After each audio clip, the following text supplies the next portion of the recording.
Hello, my name is Roberto. I'm a birder from the United States and I recently went on a trip to Ecuador. It was my first time visiting this beautiful country and almost every bird I saw out here was a lifer, a bird species to add to my life list. I'm going to share some of the experiences I had to show you why you need to visit Ecuador, whether you're a birder or not.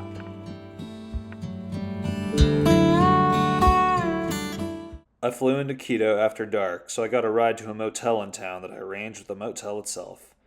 The next morning, I woke up to the sound of my first bird in Ecuador, the rufous-collared sparrow.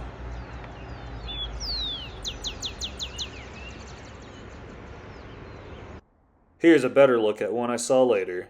The rufous-collared sparrow ended up being the most abundant bird species of my trip. After going on a little walk near my hotel, I got picked up by a taxi that I arranged from the lodge I was staying at on the eastern slope of the Andes Mountains. It was a 2-hour drive from Quito to the lodge, but we hit a few stops on the way to get some food and also do a little bit of birding. I got so many lifers on the way, including this blue-necked tanager.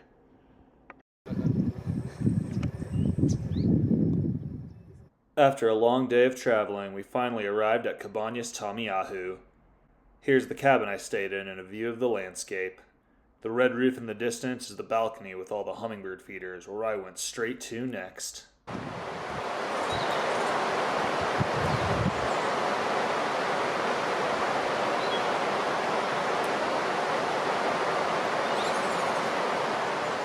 The feeders did not disappoint, as I immediately saw more hummingbird species at once than I've ever seen in my life.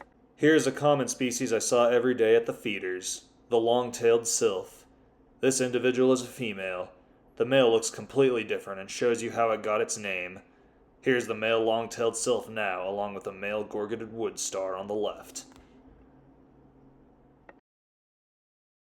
Another species I saw here was this green-backed hill star. Though this one did come to the feeders, it never stayed still at the feeders, but would perch and wait nearby, possibly waiting for a good opportunity to feed.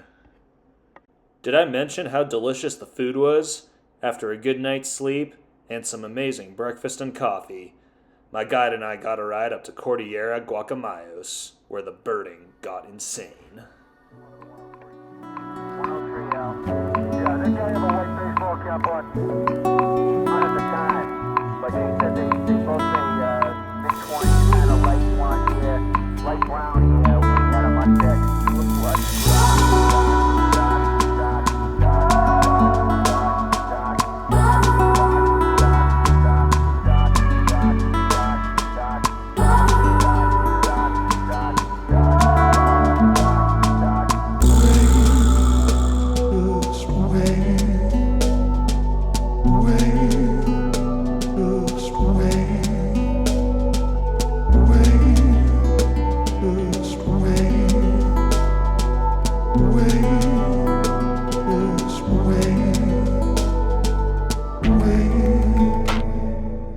Cordilleras Guacamayos was also a good spot for my guide's favorite bird, the grass-green tanager.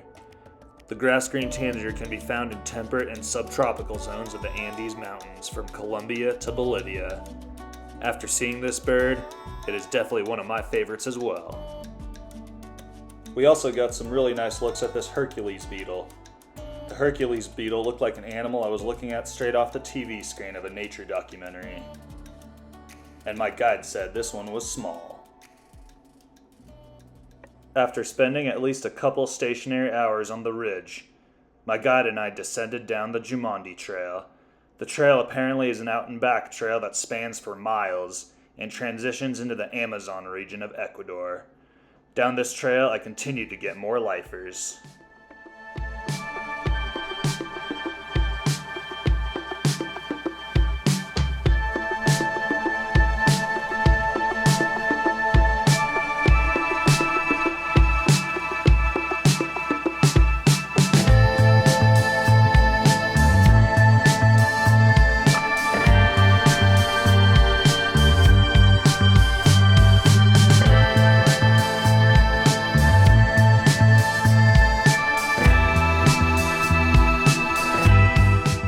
During this hike, we were lucky enough to stumble upon this coati.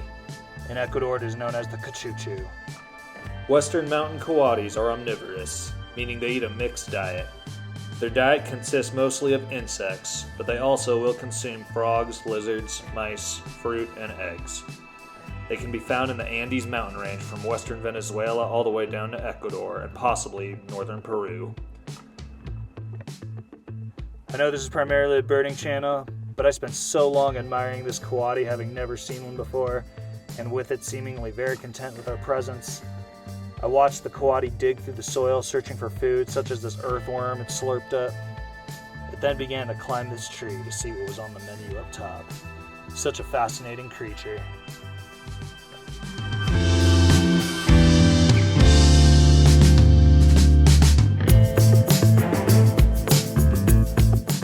After our killer birding session at Cordillera Guacamayos, we went back to Cabanas Tamiaju for a delicious lunch.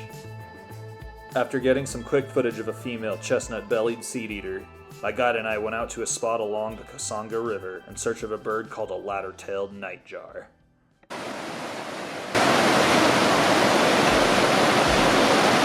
The Kasanga River was definitely one of my favorite spots, as I love water features. I saw more birds here, including a bird that I got lots of pictures of, but no footage. The russet-backed oripendula.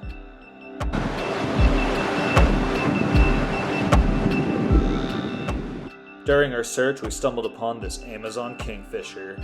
My guide was very excited about this, as he had never seen this bird in the area before. Apparently, this species is typically found at much lower elevation, but this one was actively hunting in the Kasanga River.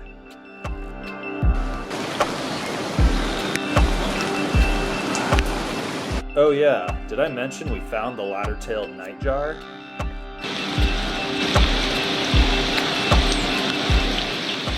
There wasn't just one, but two individuals, possibly a breeding pair. I was so captivated by this bird that I filmed them from underneath a tree in the pouring rain.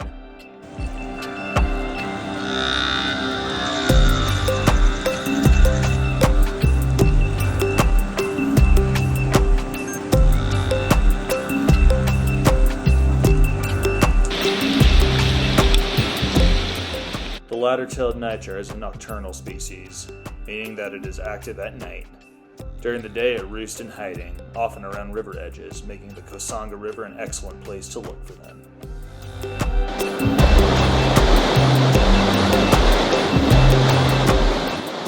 There was one more bird species that made its way to us along the river, the torrent duck.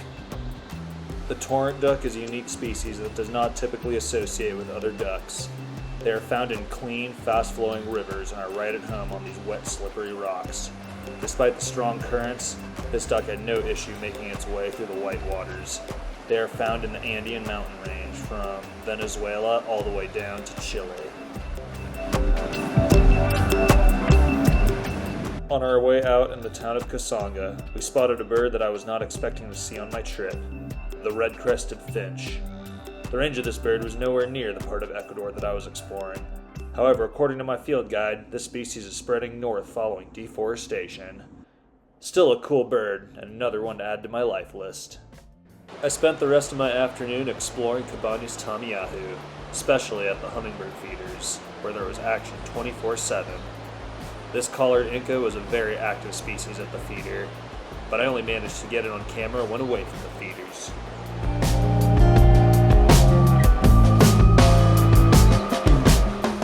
The gorgeted woodstar was possibly the most common hummingbird species at Cabanas Tamiaju.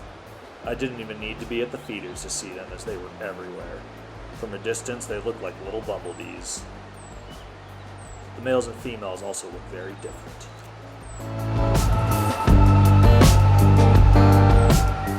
Despite how much great footage I got of these hummingbirds, certain species proved very difficult to catch on camera. Here's one example of something that kept happening to me when I tried to film the chestnut-breasted coronet.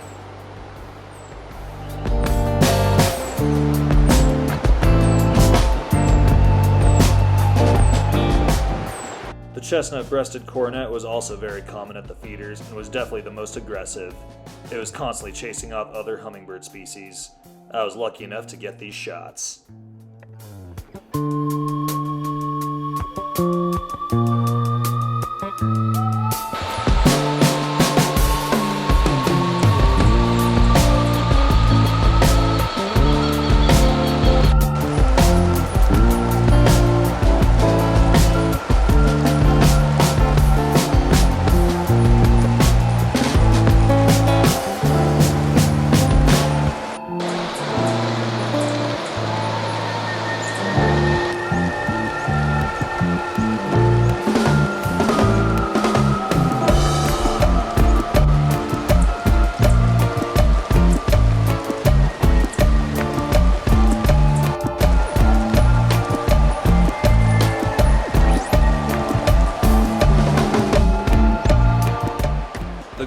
jay was another common bird in the region, and frequently turned up at the feeders.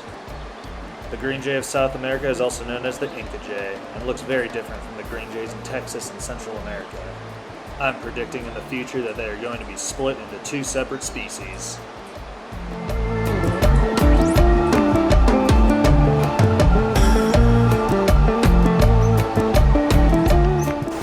I also took a walk around the property trail and found these scarlet rump cassipes. This species was relatively common in the area. The bright red rump is only visible in flight.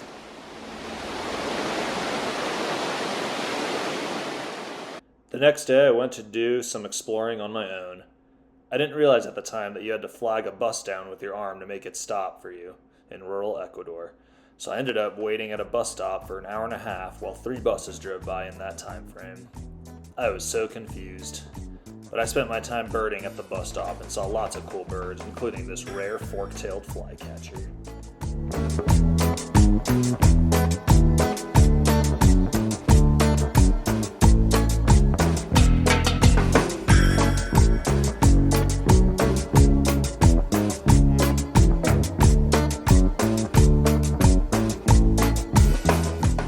After waiting at the bus stop, I went back to Cabanas Tamiaju to refuel myself and ended up with a really cool sighting of this squirrel cuckoo. The squirrel cuckoo is a widespread species in Central and South America. They can be found just about anywhere in the rainforest.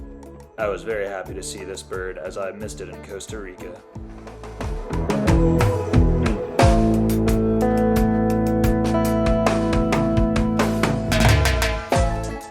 I hiked into the town of Kasanga and went out for a delicious lunch.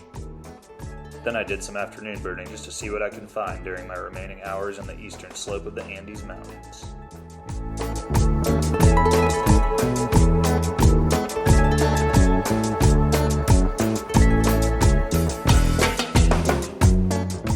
Did I mention how huge the plants are?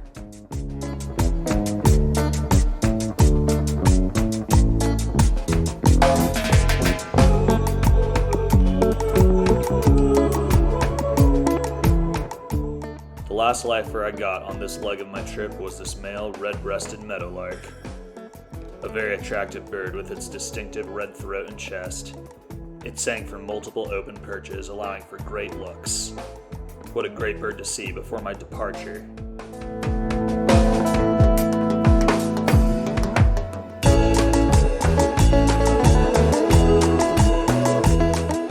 For anyone thinking about visiting Cabanas Tamiaju after watching this video, I would highly recommend, especially if you're a birder. Admiring the scenic views of cloud forest and waterfalls on the bus ride back, which I flagged down with my arm in one try and it worked, I couldn't help but be excited for what was in store for me next.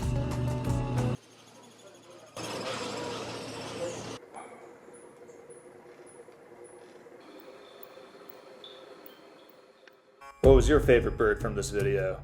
Let me know in the comments below. Make sure to hit that like button and subscribe to my channel. As always, thanks for watching Birdo's Bird Life.